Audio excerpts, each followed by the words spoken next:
Bueno, muy buenas noches. Hoy, 20 de abril, les quiero compartir cómo vamos en Colombia con el tema del COVID-19.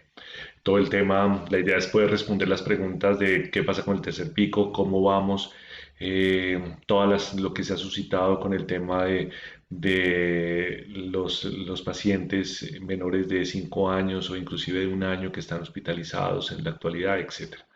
Entonces, bueno, vamos a mostrarles este contenido. Entonces, observemos, este son el número de casos confirmados semanalmente.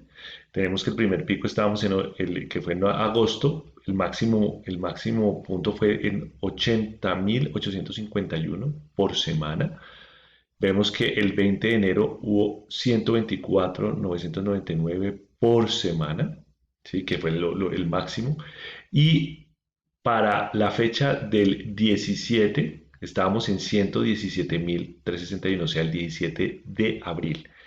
La buena noticia es que ayer presentó como un leve descenso a 116.361, o sea, es casi de cuenta como si semanalmente empieza a hacer esta proyección y empezamos como ya a alcanzar como el punto máximo, a ver si ya comenzamos a ver si ya descendemos o al menos nos estabilizamos, porque como ustedes pueden observar, esta curva ha sido absolutamente ascendente, una pendiente muy alta y pues claro, todo el mundo, pues, o todos nosotros estamos un poco como preocupados, además sobre todo porque cada vez están empezando a generar más restricciones. Aquí en Bogotá, por lo menos estamos trabajando 4 días y 3 días de confinamiento y ya se aumentó a partir de hoy eh, que empezáramos el toque de queda a partir de las 8 de la noche. En cambio, el tema del número de muertes, veíamos que el 27 de agosto estábamos 2.284, el 25 de enero 2.743 y ya para el 19, 2.592 por semana. Entonces observen que ya casi nos vamos a estar igualando el segundo pico.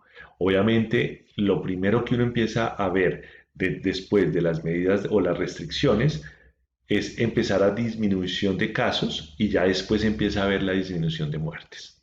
¿Mm? Importante. Entonces, conclusión de estas dos diapositivas. La primera es que el número de casos como que se está empezando a frenar y vamos a estar observando, pues yo siempre estoy monitoreando diariamente y básicamente el domingo yo creo que les voy a enviar otro video pues para mirar cómo vamos y empezamos ya a disminuir o al menos a no seguir creciendo con esa tendencia que estamos viniendo, presentando. Observemos que ya para Bogotá, para el día de ayer, o sea, eso fue tomado de hoy 20, para el día 19, estamos teniendo una ocupación de 85.2% para ocupación de UCI total y 85.9% para UCI. Entonces, eso es en Bogotá. Y a nivel del país tenemos lo siguiente. El anterior informe lo hice el 13 de abril y teníamos una disponibilidad de camas de cuidado intensivo del 27.73% a nivel de todo el país. En la actualidad, para ayer, o sea, vuelvo y se lo repito, esto es tomado el día de hoy, entonces toma los datos de ayer, ya hay una ocupación del 20 camas, perdóname, una disponibilidad de camas en unidad de cuidados intensivos de 22.62%. ¿Eso qué significa?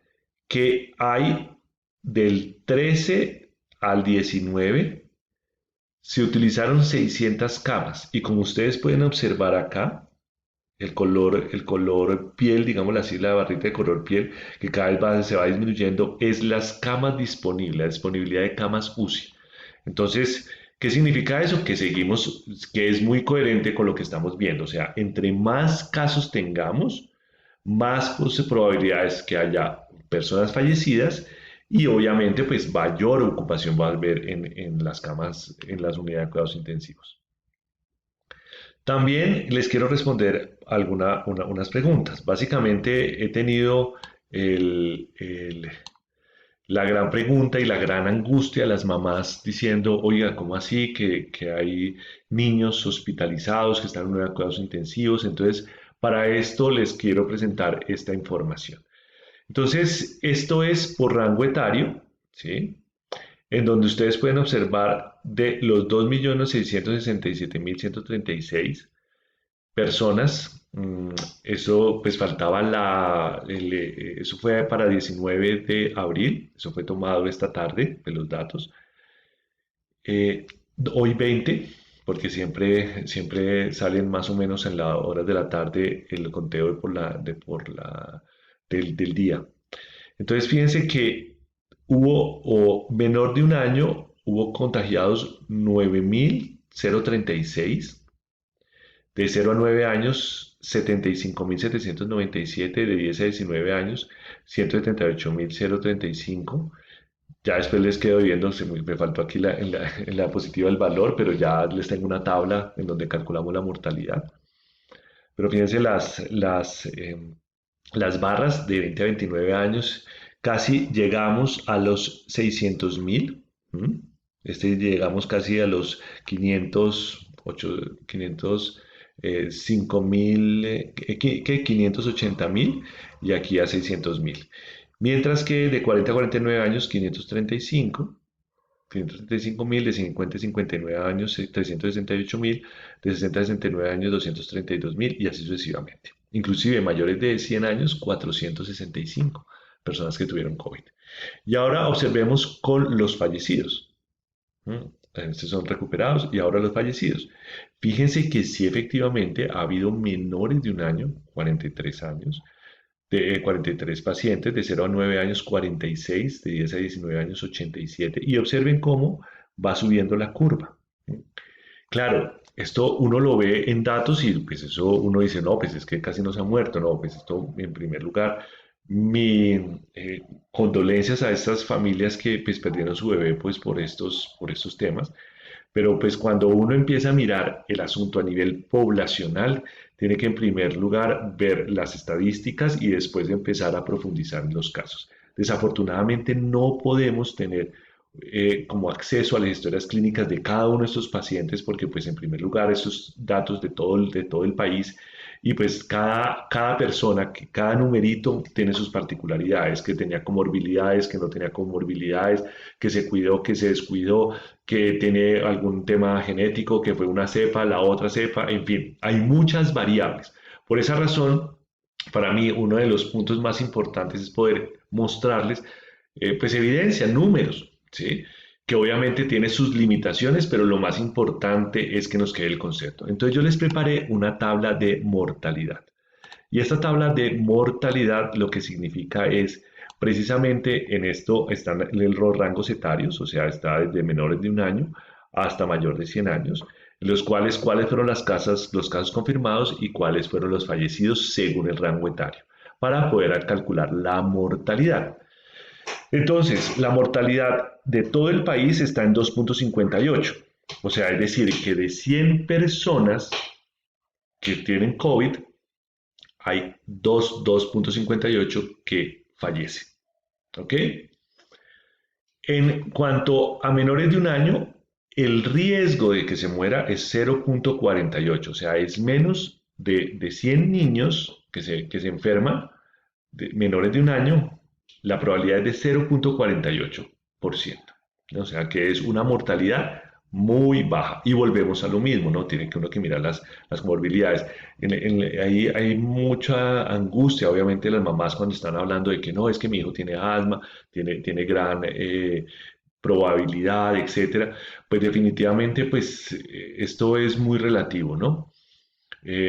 Poder emitir un juicio que si sí, que si tú sufriste de asma, entonces tienes probabilidad de morir o tienes probabilidad de que te enfermes y te dé duro. Bueno, eso es algo muy relativo, por eso es que tenemos que seguir cuidándonos y pues precisamente tenemos que empezar a identificar cuáles son los parámetros claros para poder consultar a tiempo y tener el manejo adecuado para este tipo de patologías, que básicamente el tema de oxígeno, el corticoide, bueno, etcétera, el diagnóstico, los exámenes de sangre que ya podemos tener, cuáles son los parámetros en los exámenes para poder estar como exámenes predictores, indicadores predictores de letalidad o de severidad de la enfermedad.